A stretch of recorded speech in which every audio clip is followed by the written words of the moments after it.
Bienvenue à notre rencontre en ce lundi matin. Toujours de la maison du renouveau, hein? Les capsules d'espérance. Alors que nous vivrons cette semaine comme les dernières semaines, aujourd'hui, mercredi, vendredi. Alors pour vraiment aller nous plonger dans la parole. Et cette semaine, je fais une démarche à partir des textes de la liturgie de la semaine, des lectures au cours de la semaine.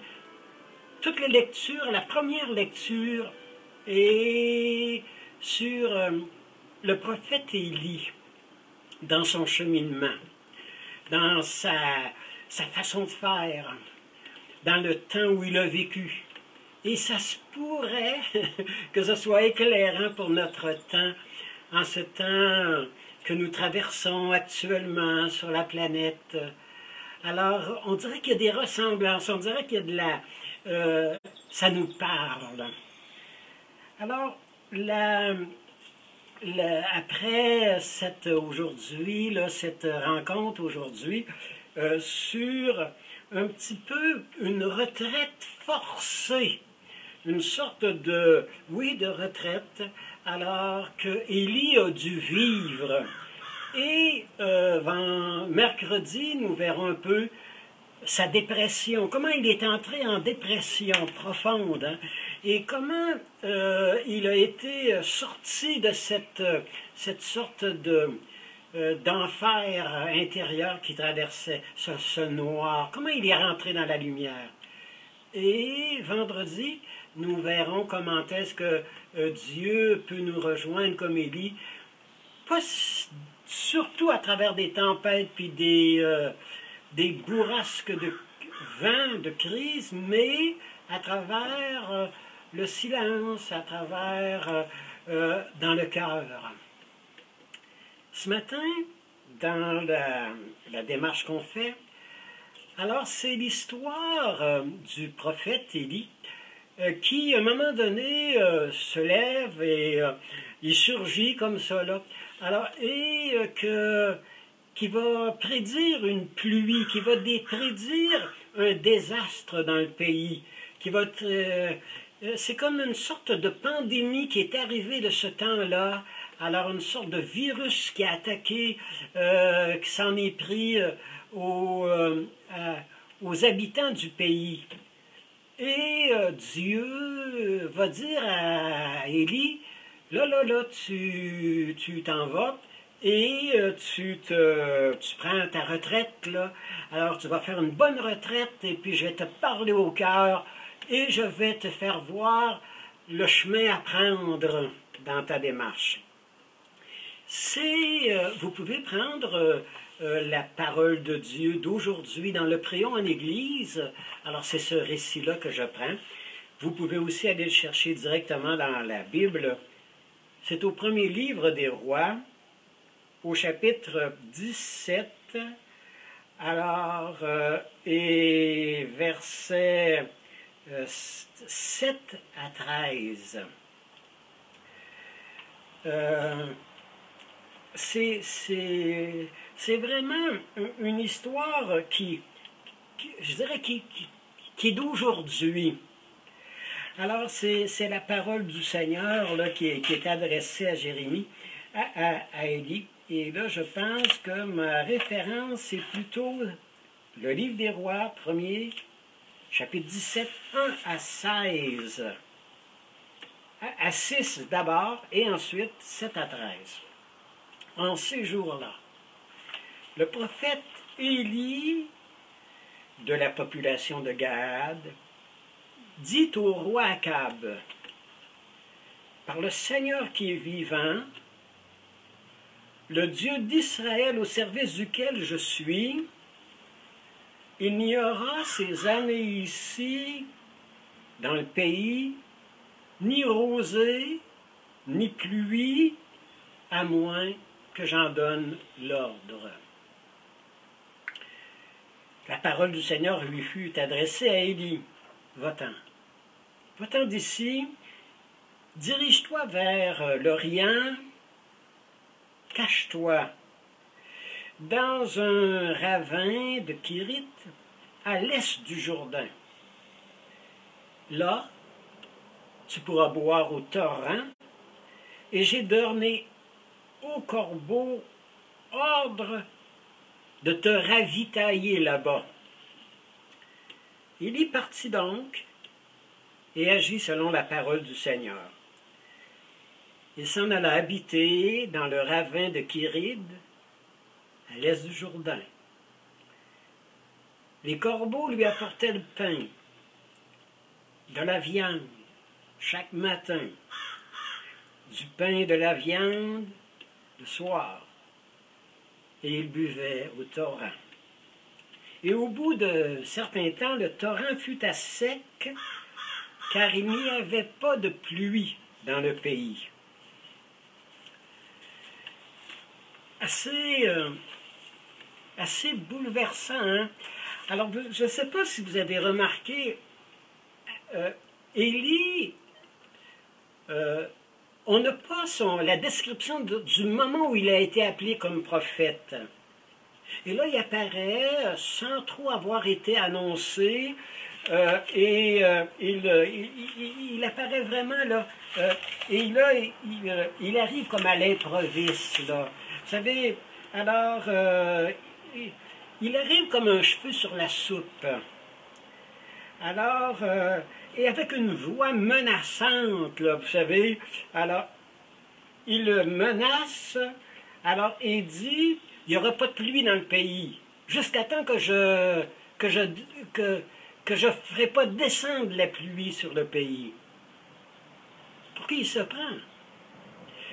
Le genre d'homme qui fait la pluie et le beau temps.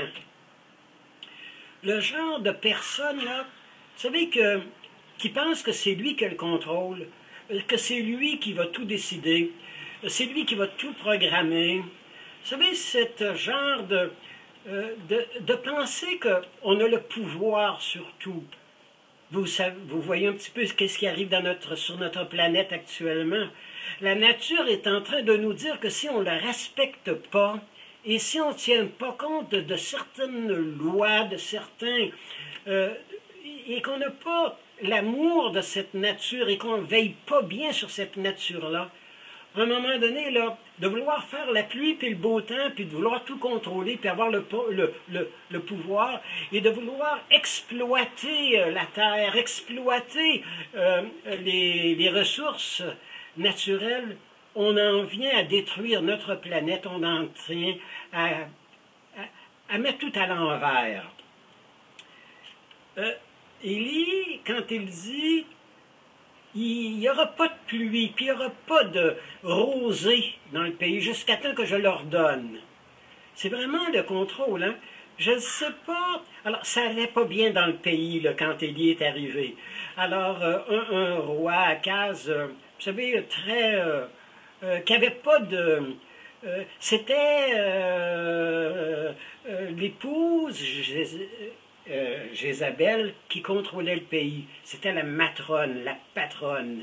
Alors, et avec, vous savez, une femme menaçante, elle venait d'un autre pays, alors, et elle est arrivée au pays, chez le peuple de Dieu, avec sa religion à elle, avec toutes ses idoles, et elle a fait construire des temples. Alors, le pays était vraiment, vous savez, comme à l'envers. Une crise profonde, et là, Dieu va prendre la situation en main, et Dieu va parler de façon ferme à Élie. Va-t'en d'ici, dirige-toi vers l'Orient, l'Est, et cache-toi dans un torrent pour que tu puisses boire un peu d'eau, te rafraîchir, passer à travers, survivre. Quand on dit là, que Dieu a dit à Élie, c'est un homme gauche, hein, Élie, un homme qui avait le don de se mettre les pieds dans les plats des fois. Mais Dieu, compatissant, miséricordieux, plein de bonté, prend le temps de lui parler et lui dire, écoute, là, tu vas prendre une retraite. C'est une retraite un peu forcée, comme on a été obligé de le faire alors avec la pandémie. On a été obligé de rentrer dans les maisons, de revenir un peu plus à une vie moins stressante, alors avec une sorte de discipline. Alors Dieu demande vraiment à Élie, va en retraite, va te refaire, va te ressourcer, va puiser dans ton puits intérieur, va, et va vers l'est, c'est-à-dire, va vers la renaissance, je te prépare une renaissance, je veux pour toi un renouveau pour ton peuple, un renouveau pour ton Église. Rentre vraiment, c'est un jour nouveau que je vous prépare. C'est un nouveau départ auquel je vous prépare après ce temps de retraite que vous avez été forcé de vivre. Je voudrais vous voir retourner à votre terre intérieure. Je voudrais vous faire vivre une sorte d'accouchement, une nouvelle naissance. Vraiment, alors, et je vais pourvoir à veiller sur vous. Je vous enverrai l'eau qu'il vous faut à chaque jour, le pain qu'il faut, la nourriture qu'il faut. C'est un Dieu qui pourvoit à la santé de ces gens. Alors, vous savez, quand ce qui arrive à Élie, le Seigneur lui fait vivre un temps de réclusion, de confinement. C'est vraiment un temps de confinement, hein? Et lui, c'est même pas dans sa maison. Ça va être chez une veuve. Alors, c'est raconté tout de suite après le texte. Alors, une veuve avec son fils, alors d'une autre nationalité, alors une païenne. Et c'est là que Dieu va l'envoyer vivre son temps vraiment en confinement, là, au désert.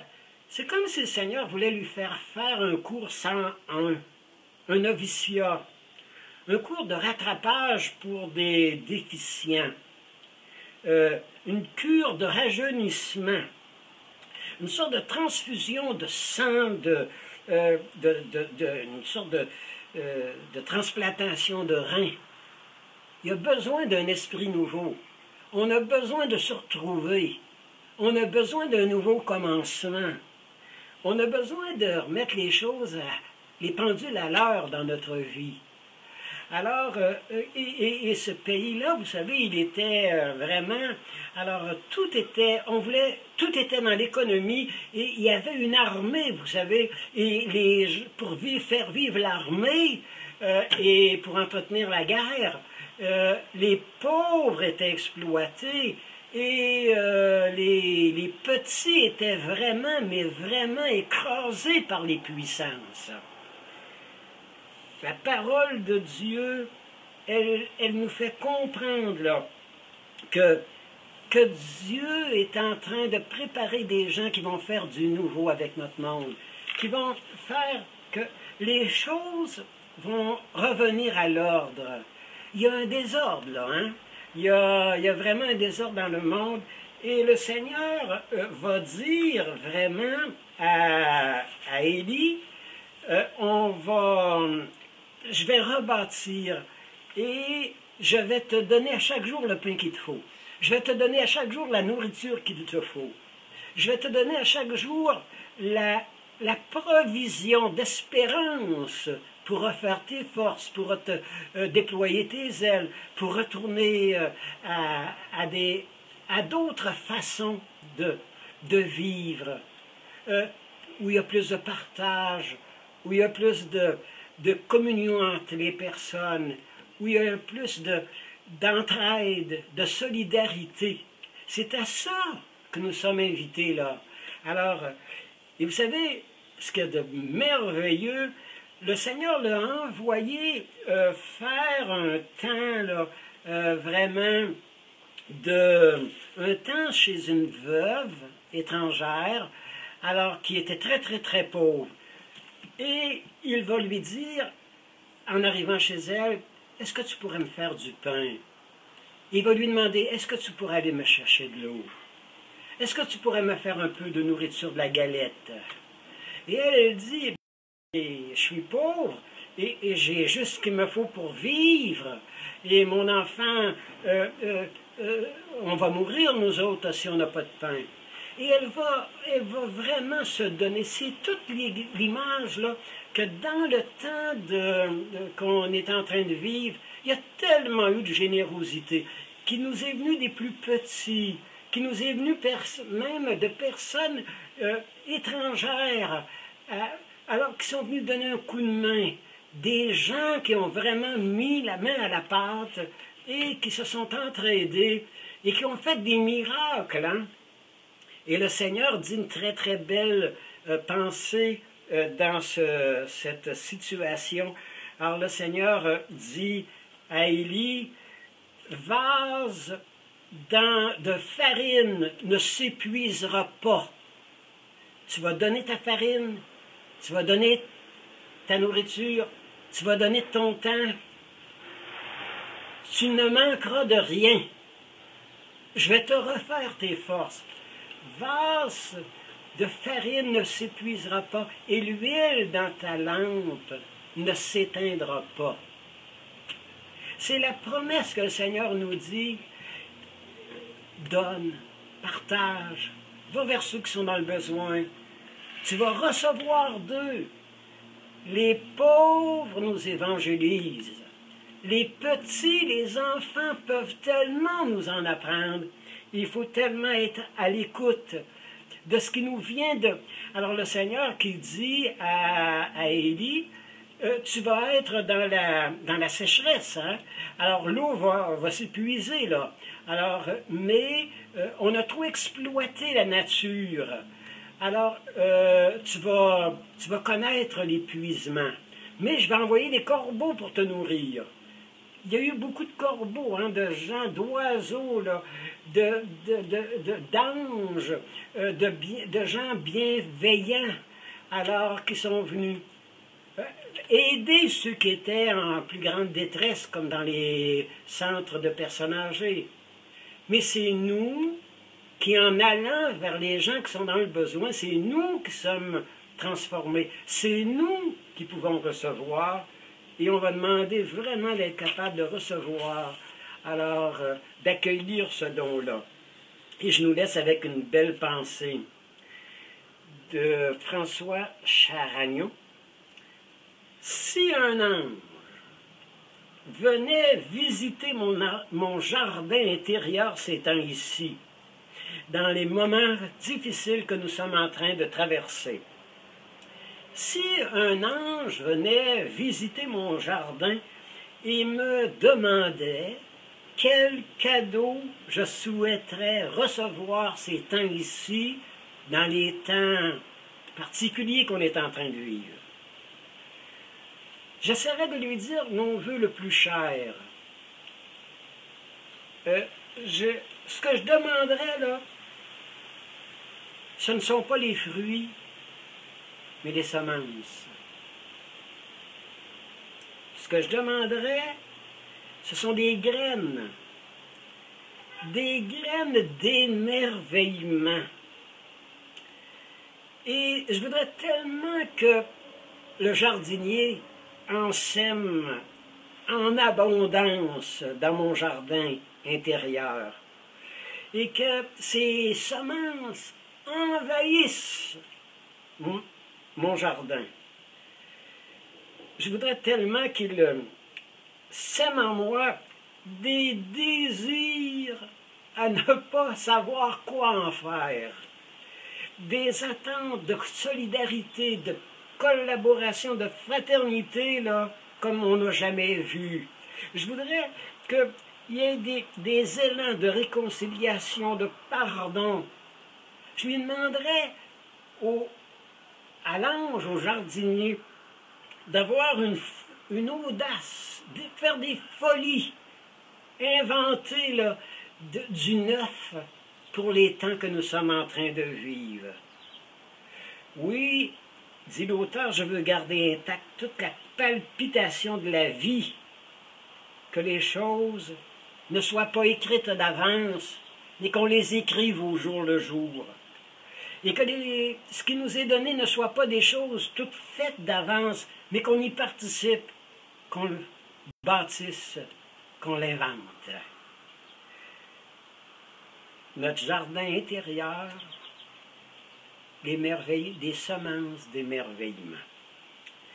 Alors, on écoute un chant, en attendant le mercredi là, sur la dépression, et comment vendredi sur Élie, comment il s'est refait, et comment il a refait, réinventé la société de son temps. Et avec le chant « La vie est si fragile » de Luc la Rochelière. La vie est si fragile.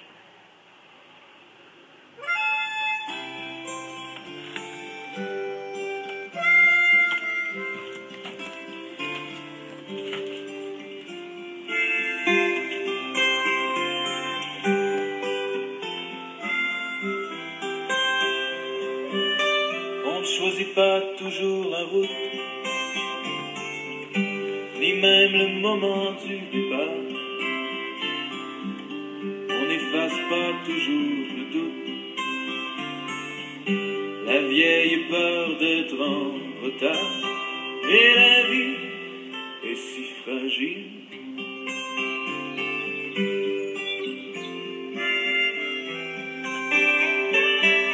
On ne choisit jamais de vieillir, on voudrait rêver un peu plus. La vie n'est pas faite pour mourir, on meurt souvent bien entendu, car la vie est si fragile. Est si fragile, est si fragile, est si fragile. On n'atteint pas toujours le but qu'on s'était fixé autrefois. On ne reçoit pas souvent son dû. La justice choisit où elle va, et la vie est si fragile.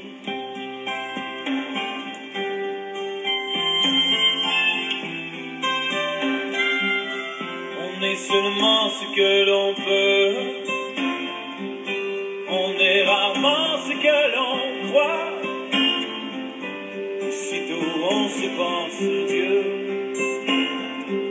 sitôt on reçoit une croix, car la vie est si fragile. Est si fragile, est